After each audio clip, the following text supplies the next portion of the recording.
Hello, Jean. Hello, can you hear me? Yes, I can hear you. How are you? Very good. Thank you for working in your evening to accommodate me. I appreciate that. Oh, Jean, this is my everyday thing, and I love it because I get to meet you. Oh, how nice. Well, it works both ways. I get to meet you too. Yeah, exactly. How's your morning been?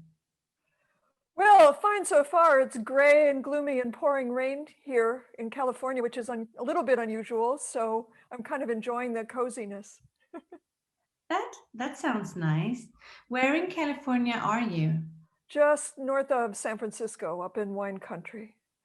Oh, I've never been to California, and I Ah, am quite sure that's the place that in the US that I would really, really like.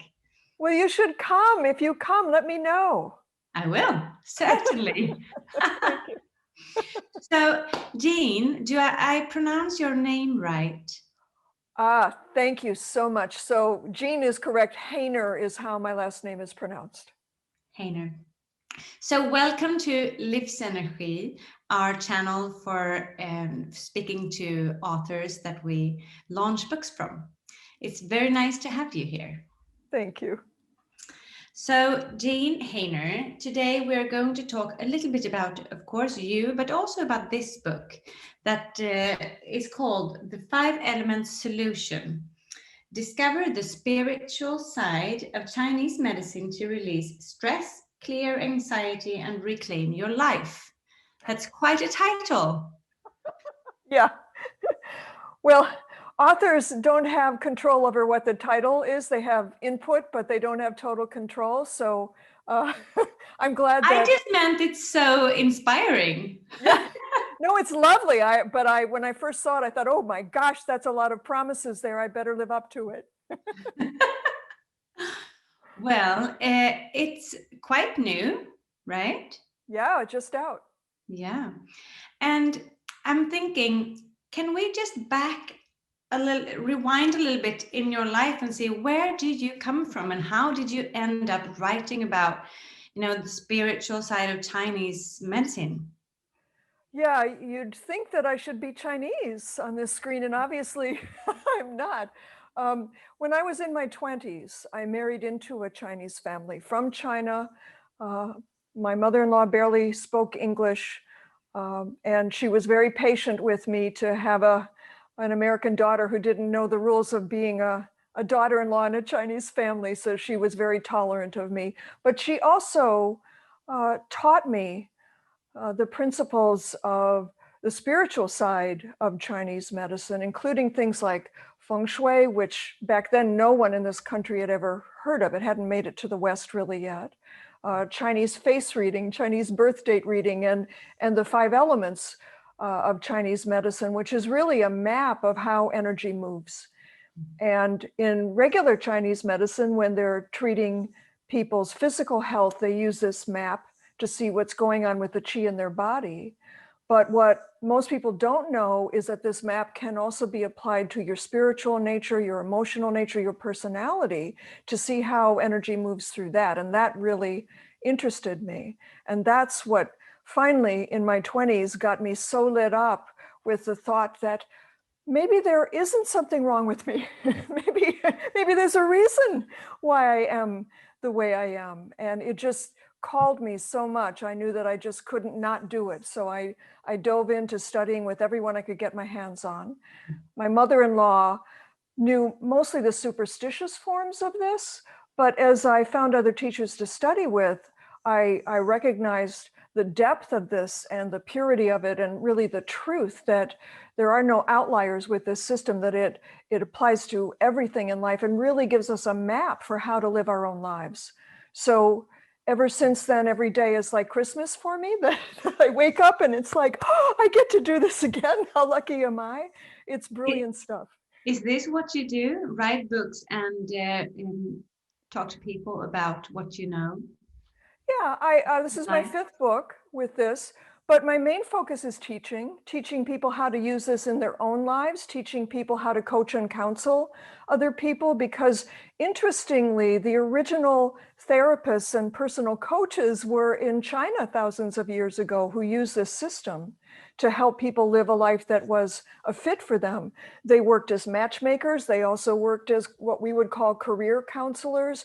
And also, as I said, therapists and personal coaches to help other people understand themselves. So my work in the world is teaching, and then I also do private consultations with people to use this system to help them solve their problems or achieve their goals or understand themselves better or find a relationship that works for them. That sounds lovely. But what did you do before this? I mean, you must have studied and learned a lot before you could do what you do today. But what did you do before that, and what brought Well, you? many things, you know, like a lot of people, you discover your heart's work, but, you know, at first that can't provide enough income for you to just do that. So a lot of people have their heart's work and then their day job. And I did that for many years, actually. One of the things that I did was work as a real estate appraiser valuing properties. And that's how I came to be convinced that Feng Shui actually works, because houses with good Feng Shui sold for 10, 15, 20% more than houses that didn't have good Feng Shui. So I thought, there's some proof there. I have a very left brain. I'm very analytical. And so there has to be some proof, some credibility. One of the reasons I respect this work so much is that it's based on a science that's been researched over thousands of years. It's not something that somebody just kind of made up in their head, that person after person, scientist after scientist has delved into this and done more research to refine it over the centuries. You spend a lot of time in China? Not a lot. I did spend about, 6 weeks back in the late 70s when it first opened up to Westerners. I was able to go in as part of a Chinese family because I was a Chinese wife at that time. And so I really got to kind of see the original China back in the 70s before it got so westernized. And that was a real privilege. And to actually see some of the sites and delve into the studies in person a little bit more, that was quite remarkable. I can imagine. So what fascinates you the most with the spiritual side of Chinese medicine, and how could you just describe for the Swedish audience how that differs to the meridian system and the more physical? Yeah, well, I am not an acupuncturist and I don't have credentials in Chinese medicine. So my approach is not about physical health or the meridians in the body, but underlying that, what the Chinese discovered thousands of years ago is that there's basically patterns in how energy moves that help them develop acupuncture. There's patterns in how energy moves through your body, but there's also patterns in how energy moves through your personality, through all the phases of your life. And that's what I delved into and studied to great depth. And so what this shows us is that each of us has unique patterns that weave together to form what I call a map of who we are. And if we can just follow our own personal map in life, then things unfold easily. Then we find the person who can love us in a healthy way. We find the career that is fulfilling. We end up living in a place that we enjoy, because Chinese medicine is all about finding balance. With acupuncture, they bring balance back to how the qi flows in the body. But here, the whole world opens up to us where we can bring balance to our lives, to live true to our own nature. This is based on thousands of years of research of the patterns of nature. And if we look outside, for instance, think of all the different trees there are. We recognize them all as trees, but there's so many different kinds and they look different and they function differently. And we know when we look out in nature that if we see an apple tree, we expect it to grow apples. We're not surprised that it grows apples. And it certainly doesn't think it's supposed to grow bananas. It's supposed to grow apples. When we see an oak tree, we know it will grow acorns. But for people, this also applies. And so these patterns of nature exist in us. We're part of nature too. And when you learn to read your patterns, you can understand, this is why I'm so interested in this, or this is why I'm drawn to this kind of life or that kind of person. There's a reason. And once you learn the reason, then you know how to follow that, stay on your own path. So many of us are off balance because we were never taught who we really are. Our parents, of course, didn't know. I believe that we're all born with our true nature fully intact and ready to go, and we're all bright and shiny. And then as we start to live our lives, of course, we start receiving messages, expectations, judgments from the world outside, from parents, from teachers, from peers, from society at large. And often those messages and those judgments are, you should be more like that. You should be more like that, not like this.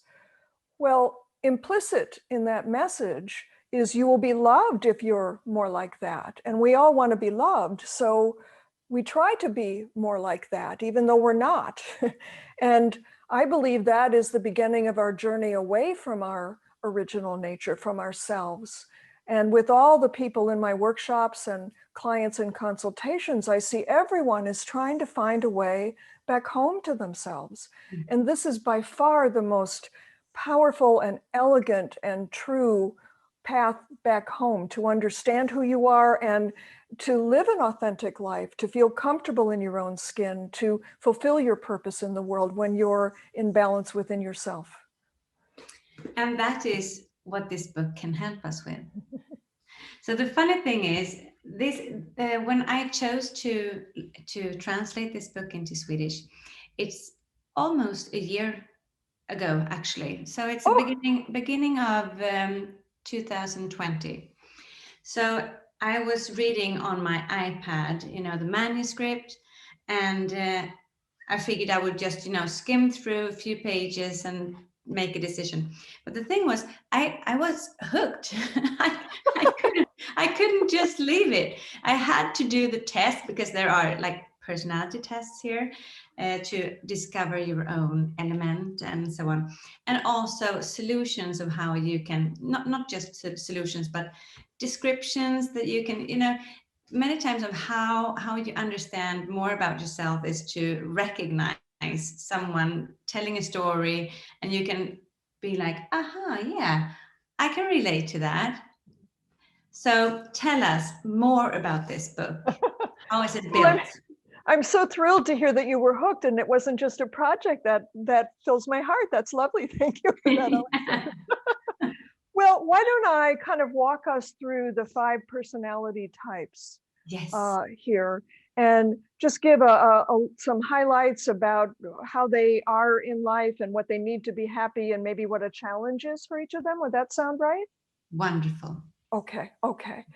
Well, so this 5 elements that I referred to earlier is a map, and each of the elements is a personality energy, a personality type, and we have all 5 in our nature, just in different measures. In other words, we have a different recipe, but there is always one element that is quite strong in our nature, and then often a second one that comes on almost as strong, and then the others kind of fill in the cracks here.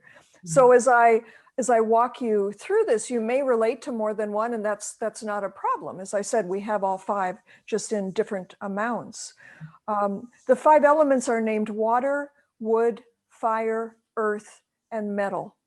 And it's not that the Chinese thought the world was actually made up of these substances. These are descriptive terms for the kinds of energy, and here the kinds of personalities. So the first personality type is the water element personality type. And often it can help if we describe these in terms of archetypes almost. And so the archetype for a water element person is the dreamer. This is someone who is a very creative thinker. They have an innovative approach to everything that they do. They're very intuitive. They have good left brains, but they also have excellent right brains. And what I mean by that is they can kind of use their imagination to think outside the box. They color outside the lines in life. And they can often come up with ideas or solutions. And someone says, how did you think that through? And they would say, I don't know, it just came to me, that kind of feeling. The water element person, their greatest need in life is freedom. They need to be free in all aspects of life. They can't be locked in an office all day. They need to come and go. They need freedom to do their work in the way that they want to do it. They're often a bit of a nonconformist in how they do their work. They need freedom in all aspects of life. And if they have that freedom, they'll be more easily in balance in life.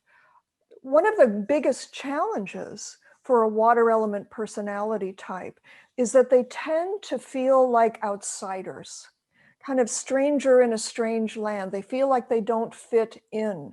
They're kind of on the outside looking in life. And because of this, they also often feel misunderstood. Water element people will often choose to not say anything, choose silence. And part of the reason for that is they feel like, oh, they wouldn't understand anyway. Why bother? And so they're often very quiet. They keep to themselves or keep their thoughts to themselves. In a relationship, then, if you're in relationship with a water element person, they're not going to be chatty, and you can't expect to sit down beside them and go, okay, we need to talk about this. You need to give them time to open up. There's an emotional depth to water people. One of the ways for a water person to deal with this challenge of feeling like an outsider or feeling misunderstood is to give themselves a reality check. In other words, to think, what are the facts? What do I really know to be true here? Because water element people have such a good imagination that sometimes their imagination can run away with them, and they start building a story based on one little thing that they see that may not actually be true at all. For instance, there was one client of mine, very watery man, and he was in his office and he saw everyone gathering in the conference room at work for a staff meeting, and he hadn't been told about any staff meeting. And then his imagination took over and he thought, oh, they're leaving me out. They purposely didn't invite me. There's some secrets going on in there and they're not going to tell me about. And in fact, what had happened was an email had gone astray. He'd been sent it, he never received it. And so in terms of a reality check here, he needed to say, what are the facts? Well, people are going into a meeting. Maybe I better check to see if for some reason I didn't get notified. Does that make sense? Yeah, definitely. Okay. Well, the second personality type is the wood element personality. And this is someone who loves to take action. They're very driven in life. They like to do things. They often are the ones who create a real breakthrough in old ways of doing things, or they create positive change in the world. The archetype for the wood element person is the warrior. And this kind of warrior is driven to create positive change in the world, to make the world a better place. They see what's wrong, they know how to fix it, and they take action to fix it. These are often very entrepreneurial people, for instance. They like to achieve goals and earn money or in some way accomplish something. And that's actually what they need in life, is always to feel like they're moving forward, that they've reached their goal and now they're on the way to the next goal. And so often it's this push forward and onward and onward and onward. And that's what helps them create change in the world. They can work hard at that. Could we say that this personality type is an example of Greta Thunberg? You know, the girl, the Swedish girl who is an environmentalist. Or is it hard to say that about others that you don't know? She actually will fit into our final category, so maybe you will recognize her there. Okay. So hold that thought. Yeah. And the reason I say this is that wood element people, warriors, they fight for change. They can often be rather confrontational in a way that she is not. So I'll talk about her in a second. The challenge for this warrior type, these wood element people, is that they can be too driven. They're always next and next. In fact, often the first thought in their mind, as soon as they finished one thing, is what's next? What's next? What's next? And so this can turn into workaholism, overwork, or just burnout, or they neglect their relationships because they're so focused on the next goal. And one way to help that, to counteract that, is to just teach themselves to allow a moment, a pause, to let life catch up with them, to acknowledge that they've reached the finish line with that project. They're done, they reached their goal, and to kind of let that soak in a little bit, because that will help modify this tendency to always be moving forward. Take a breath and then move into what's next. The third type, the fire element personality type. These are the people with the big hearts, just bright spirits. They walk into the room and everybody kind of feels uplifted. Everybody feels better. They're often very positive, very cheerful, good sense of humor, really fun to be around. This is a people person, the fire element person. One of their strongest needs in life is to express their feelings. They're excellent communicators. They need to communicate. They want to express themselves, especially in terms of love. This is associated with the image of the heart in Chinese medicine. And these people have very big hearts, very open hearts. And so you'll find they're very warm and affectionate and kind of easy to connect on a heart basis with other people. The challenge for fire element people, these heart-based people, is that their hearts can be too open. In other words, they can trust too easily. They may let someone into their hearts before they know whether they deserve to be there, or they let them too far in before they know whether they can trust that person. And then sometimes the result is heartbreak or betrayal. Fire element people, these big-hearted people, often feel that love cures everything. If I just keep my heart open all the time, then things will be fine. That's not always true. And the remedy in Chinese medicine for this is called discernment.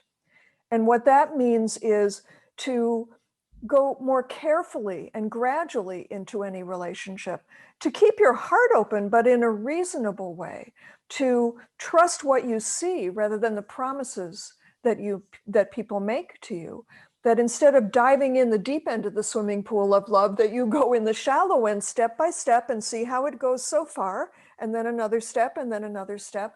And if they can learn to do that, then they will find genuine love and be fulfilled in life. And do that without being, how do you say, too afraid of, you know. Yes. And you make a very good point, because fire element people actually are very delicate emotionally, very vulnerable, because you imagine an open heart is also a very vulnerable heart. And once it's been hurt, they can be very tentative. There is actually two-stage form of healing when your heart has been broken. For fire element people, or for anyone actually, the first stage is to withdraw and to isolate yourself, because that you need that in order to start to recover from the shock of what you've been through. But that stage should not last very long. The second stage is to go out into the world again and start to re-engage, even in little ways. Start to touch hearts with other people, because that is healing, especially for a fire element person. And if you stay too long in the isolation phase, your light can start to go out. The heart can start to falter and deflate. And then it kind of builds on itself. As you said, they start to be a little bit afraid to re-engage, and they can get stuck there. Okay, 2 more to go here. The earth element personality type. This is the true blue friend, the giver in life. The archetype is the mother archetype. And this doesn't mean this person is going to be a mother or a father or anything like that. It has to do with the quality of what a mother is like. You know, we think about the proverbial mother. She's kind, she's caring, she's generous. She thinks about her family's needs before her own. And that's what an earth element person is like. It's like everyone is their child. They always put everyone first. They're always there when you need them. Any help you need, boy, oh boy, they're there. You can really depend on them. They're highly responsible and kind and compassionate people. Their need in life is for a sense of belonging, of community, of at least one other person to go through life arm in arm with. They don't like to do things alone. It feels very lonely to them. And the challenge often for Earth people revolves around boundaries. If you think about a mother, often the family takes advantage of her. They always need something. It's not the family's job to take care of mother, it's mother's job to take care of family. And so for a mother archetype, this earth element person, they can lose their boundaries, let other people take advantage of them, or overgive. Or even more often, what I see is they disregard their own self-care. They sacrifice their needs because they feel so driven to take care of the needs of everyone else. And in order to stay in balance, then, an earth element person has to consider, wait a minute, am I getting my needs met in this relationship, or in my job, or in my life? Am I being as kind to myself as I am to everyone else? Often, for instance, an earth element person will find themselves, it's lunchtime, they're famished, they can hardly wait to eat. They're about to go to eat lunch, and then they think, oh, I promised to return that phone call, or, oh, I should just do a little bit more work for my boss. He's waiting for that project, instead of going to feed themselves. And of course, the right decision here is eat lunch first, feed yourself, and then take care of your work. And often Earth people don't quite get that equation. Could it also be that they want to take care of everyone else so much, so they promise too much and they can't really deliver? Well, what happens is that they always keep their promises. So it's not that they don't come through, they do, but at their own expense. So, they drag themselves in the door at night after working 12, 14 hours, and then the phone rings and someone needs their help. They'll be like, okay, I'll be right there. They'll still do it. They'll sacrifice their needs in every way, and they won't even recognize they're doing it because it just feels right to them. This is one of the reasons why conscious awareness of your patterns can help so much, because often just that awareness alone helps you catch yourself and go, oh, wait a minute, there I go again. Couldn't I tell them I'll see them tomorrow, or give me a call in a few hours? I need a little rest, or something like that, to help kind of retrain your brain that there are other choices that you could make that are healthier for you. Yeah. Okay, the final 5-element personality type here, the metal element personality type. And the archetype for this is sometimes called the humanitarian. This is someone who is quite a visionary, who really has very high principles, high standards, and can inspire us to be better people, to live our best lives. This is someone who has a very high level of awareness. They can kind of see the big picture and the fine details at the same time, which makes them very good as leaders. They often kind of rise to the top in their field because they're extremely conscientious, and they're very, very focused on doing the right thing and doing things right. Their need in life is to do something meaningful, whether that's having a meaningful relationship or a meaningful career where it's not just collecting a paycheck and earning money. And often in all ways in life, it's very important for them to be authentic and to live a meaningful life. The challenge for metal element people is a 3-word refrain that tends to run in the back of their minds like a radio station all the time. And those words are not good enough. And so often they will be worried that they didn't do something well enough, or that this isn't going to be good enough, or that isn't good enough, or they won't have enough money, or there's not enough of this or not enough of that. And often issues with self-esteem and self-worth are woven into this not enough kind of pattern. And bringing that to consciousness as well, to recognize, oh my gosh, how often am I worried about not good enough here? And to give yourself a reality check about that and recognize what I often tell my metal students and clients is that, even if you only put in 50% of your usual effort, it would be anyone else's 200%. You are more than good enough. And to help yourself understand when is enough enough, In other words, do I really need to go back and check this project for the 4th time to make sure it's perfect and I've done everything right? Or maybe it's good enough and now I can take a rest. So this challenge of not good enough is such an important aspect to be mindful of for metal element people as they live life. And here we see your beautiful Greta, because here she talks about doing the right thing, right? And really sticks to her principles with that. And she will speak up. She holds authority as a visionary, as a great humanitarian then, to do the right thing. Does that make sense in understanding her? Definitely. Sure. So when I read this, I was happy to not only understand myself better, because, you know, when you read an astrological book, you find your sign, and then I'm not very interested in the other signs. But this book is totally different, because here you understand not yourself in different perspectives, but you can also understand other personalities and elements from a different viewpoint. It's so important. I often find when I'm doing private consultations that a couple comes to me and I end up doing couples counseling, but it's really, all I'm doing is translating. It's kind of like each of these personality types speaks a different language. And when you're in a relationship, you kind of look at that other person through your own filter. You expect them to have the same needs you do, the same ways of looking at things that you do. And they say certain things or behave in a certain way, and you don't understand, and you can judge them and blame them. But here we can see, oh, I can kind of translate, no, this is what he was saying. This is what he needs. This is what he meant. And it helps us not take it so personally.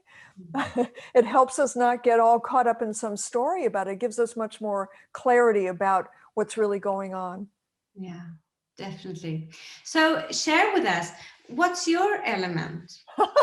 Yeah. Well, like I said, we all have all 5, but there is a kind of a starting place, what I call your default setting.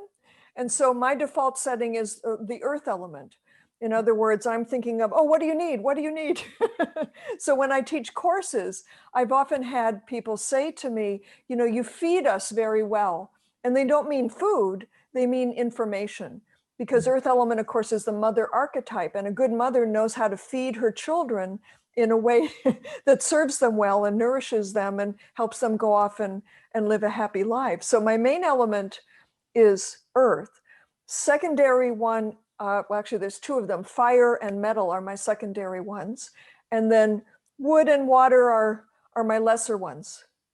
When you looked at yours, what element did you relate to most strongly?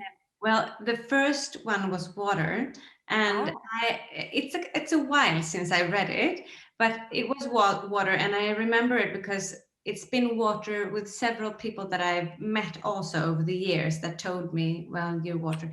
And I didn't think about that when I read it, but once I did the test, I realized, well, this is me, this is a lot of me. But at first I was a little bit hesitant, and I thought, maybe it's because it's the first one I recognize so much, you know. And then I think it's metal, quite a lot of metal as well. Yeah. But I didn't want to be metal at first because I thought it was cold, and, you know, I was thinking about the material metal, and it's gray and cold and hard, you know. But metal is shiny and reflective also, and metal element people are often very gracious with other people. They're very good at reading people's energy, and so they can reflect that back to them so the other person feels comfortable. And one of the archetypes for a metal element person is the perfect hostess, someone who makes people feel welcome no matter what. If they use the wrong spoon to eat the soup, well, then the metal person will also use the wrong spoon to eat the soup so the other person doesn't feel uncomfortable. Well, that is so interesting. So anyone could read this book and find a lot of information for themselves and for, relations and so on. So if you were to give this book to people, what do you want them to take away from it? Ooh, wow. Well, I think that the most important thing that you can take away from it, that I would hope, is it helps you step out of your story. It helps you escape from kind of a limited worldview. We kind of have blinders on, blinkers on, that narrow our focus and don't let us see other options or other possibilities. And when you can discover in this book, it's like, oh yes, I do that, and I do that, and I do that. And then you can look at the other personality types and think, I never thought about looking at things that way. It can really create a new spaciousness in your life. As people go through the quiz about what kind of personality type they are, the most important thing to remember is, for instance, one question might be, do you just love to take baths at the end of the day or something like that? Well, a lot of people might like to take baths, but if it speaks to your soul, if you just crave soaking in that tub for a while, then that's a big yes to that question. And you might think, well, so what? But that opens up a whole world of understanding about why you are the way you are and how to find a life that's a fit for you. So important. Life can be so much easier once we discover our personal map. Yeah. And only the test in itself is very comprehensive, first of all, and it's fun to take, but it can also be questions that you have to think a little bit, and you have to go within yourself and really, reflect on, is this me or not? So it's a very helpful book. And I just want to say one thing, because you said you were earth element. And from your description of that, this book is definitely, how do you say, a result of the true personality of the earth element. Because, well, it's fun because I heard the translator said it, and she said the book is so well written. It's the original work is really easy for me to work with. And the editor said the same thing. Well, translation was fantastic. It must have been a really good book from the beginning. Well, that's high praise. Thank you so much for letting me know that. That's just wonderful. That feels very good. I'm so glad to hear that. You're welcome. We're happy too. No, but it's true that you are good at delivering information. So it is a very educational book, I think. That's my hope, and thank you for that. Yeah, I hope people feel well fed. Yeah, lots of information. So, looking at, but I just learned that you are really well at face reading and birth date reading as well. How do these two principles go along with the 5 element solution? So this is where we really get into it, because of course, no matter how good those personality type quizzes are, that's just a starting place.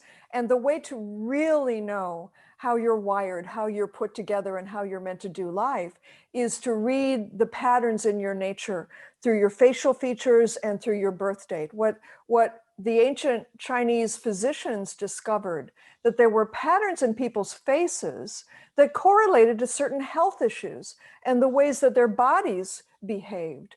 And so originally, face reading was a diagnostic tool in Chinese medicine to help the physicians diagnose and treat health. But as soon as they started doing that, they quickly came to discover that these same patterns on someone's face, the size and shape of their features, for instance, describe their personality type. It showed them what they needed to be happy in life, what their natural talents would be in career, for instance. And out of that then emerged this, what I call personal coaching. And this is the highest form of this work, is that I train people to be certified as professional coaches. reading the patterns in someone's face and the patterns in the timing of their birth, because energy moves through time in the 5 elements as well. And it is astonishing. I have studied probably every form of personality research that is available. And this is by far the deepest and most comprehensive. There's nothing missing because it's been studied over thousands of years. It is astonishing how accurate it is in terms of why someone is having the problems they do and how to solve them, why someone is going in a certain direction in life that's a little bit off course and how to steer them back on course. This is such an elegant and seemingly simple, deceptively simple, but very, very deep and pure way of knowing how to create a life that is actually true to your own nature. So that's the next step for this. If after people have read the 5 Elements Solution, then if they want to learn more, that would be through my other books or through my courses. Yeah, of course. To get a fully holistic picture. Exactly. Yeah. And I'd invite them to visit my website, which is just my name, jeanhainer.com. There's a lot of free information there that can kind of start them on that journey. Yeah. And there you can also read about your introduction with your mother-in-law to the medicine. it's very lovely. Yes, she had my face read before the marriage. I didn't know about that, and my birthday before the marriage, to see if I would bring luck to the family. And I think it might have been the other way around, because certainly it brought a lot of luck to me. Oh, that's nice to hear. And is this family based in the US or in China? Yeah, they're based in the US. I was for 15 years a Chinese wife, and I always say I got a son and a career out of it. So I'm very, very grateful. That's good. That's good. So today you live in North San Francisco, right? Yeah. And are you born there? Is your family there as well? Like many Americans, we move around a lot. So I was born in Chicago in the Midwest with very severe winters and severe summers. And once I got my freedom, I decided I didn't like that. I wanted to find a more moderate climate. I actually lived in Scotland for several years and then ended up in Seattle in the US, and then finally settled here up in wine country north of San Francisco. And this is where your home is now? It is, yeah. Lots of sunshine I'm very grateful for after 30 years in Seattle. And I think I filled my quota for dark days and rainy days. So now I'm treating myself to sunshine. That sounds lovely. I'm doing the same one day. Once my children are big and, live their own apartments, I will certainly fly out of Sweden for January, February, and March. Yeah, you will have paid your dues and you will deserve it by then. Yes. Yeah, definitely. So I want to ask you, do you have a life motto? A life motto? Yeah. It's so funny you asked that, because I was just thinking of that yesterday. Whenever anyone asks me that, it sounds like I'm joking, but it's actually true that what I've learned through all this work is don't worry, be happy. But that's a good, short one for everything is like it should be, right? Yeah. Well, and if it isn't, now I know how to make it as it should be. So, so it's much easier. Yeah, you have all the tools. Yeah. Well, we're looking forward to learn those tools as well. And I will dive into this book once again. And before we finish, I just want to see if there is anything else I'd like to ask you so I don't forget. Is there anything you want to say to your Swedish audience, because they've never met you before? Oh, how lovely. Well, every country has a certain element as well. We can understand the elements in terms of cultures as well as individual people. And from what I know of Sweden and from my Swedish friends, there's a lot of metal element in Swedish culture about doing things right, being conscientious, a very refined and highly aware approach to life. So I hope that the book gets through not only to you and to erase any worries you have about being metal. No, they're gone. Okay, good. And to, to really appreciate that aspect of the culture and of the country, if you can relate to it. Of course, not everyone in Sweden has metal element in their nature, but the culture as a whole, I think, has quite a bit of it there, and I really admire that. Oh, nice. What about the US? What element does Oh. the US have? A lot of wood element in the US. Or do you have to go, state by state? Well, states will have different elements, but as a whole, the US is very wood element, very driven, wanting to win and accomplish something and take over the world. And so it's at times gone quite too far. And then comes fire element, this huge desire by a lot of people in this culture to become famous for no reason at all. So we can see that playing out. And I talk a bit about that in the book as well, about how that can show how a culture gets out of balance and how to create more balance as a whole, as a culture and even globally. So I am keen to look at this book from a family point of view. To know, I have 3 children, and they're almost all teenagers now. And we have a dog and we have a cat and my husband. So I'm going to look at all those 7 personalities through the lens of this book and try to understand people more, because something happens in life when you see each person for who they are. Beautiful.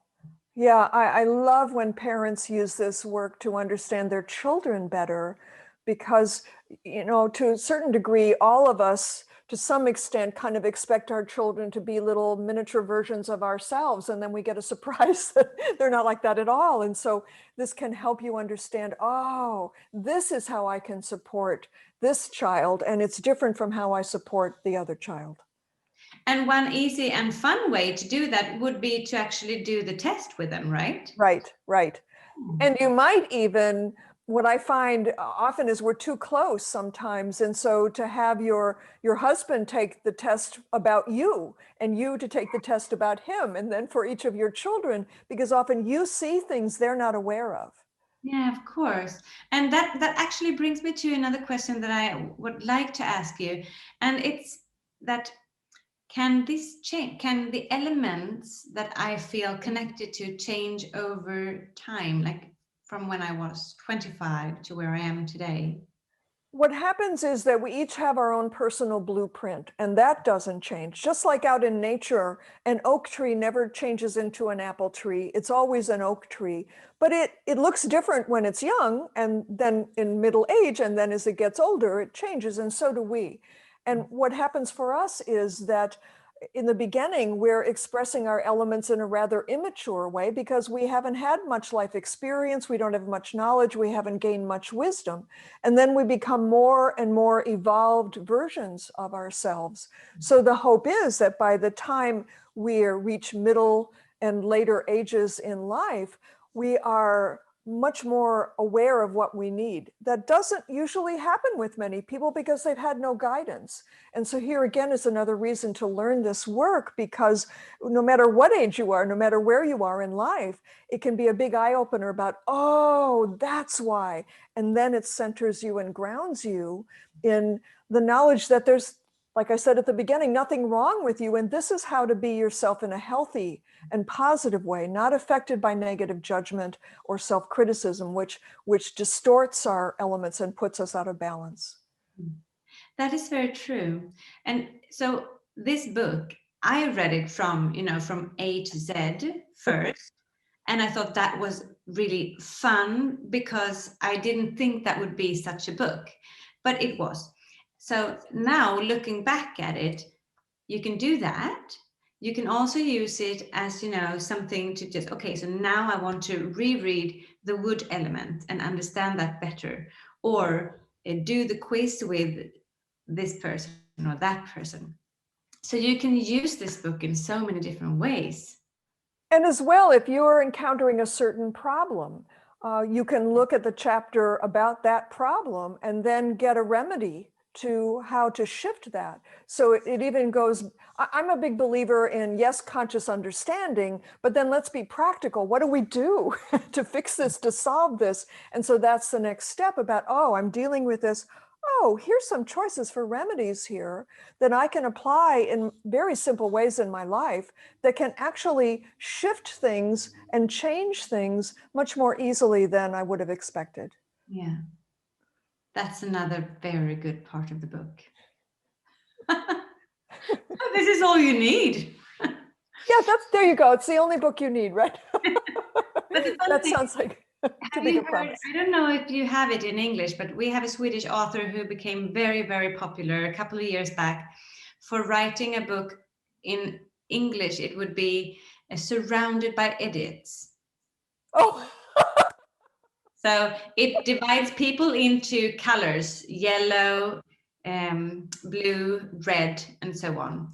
And you get to know about personalities that way. So this is another one of these books, but based in thousands of years of science, right? Right. So, Well, and I often find there's parallels. People often say to me, oh my gosh, this is so much like what my astrologer told me last month, just in different words. And I would expect to hear that, because if something is true, it's true. You shouldn't be getting conflicting information from different practitioners, because somebody's wrong in that case. But what I find is people recognize the truth. It just rings a bell inside of them. They know that this is right. You don't have to try to convince them. no, that's very true. And I guess that's what maybe you find over time as well. If you read about this when you are younger, and then you pick up the book 15 years later, you see different things, and perhaps you can also see good things about yourself that you weren't able to see back then. Right. That's a brilliant insight. That's very true. I love that. Wonderful. So, Jean, thank you so much for this short hour of yours. It was amazing. Well, thank you, Alexandra, and thank everyone watching. This is so lovely. And I just want to extend all my love and good wishes to everyone. Thanks so much.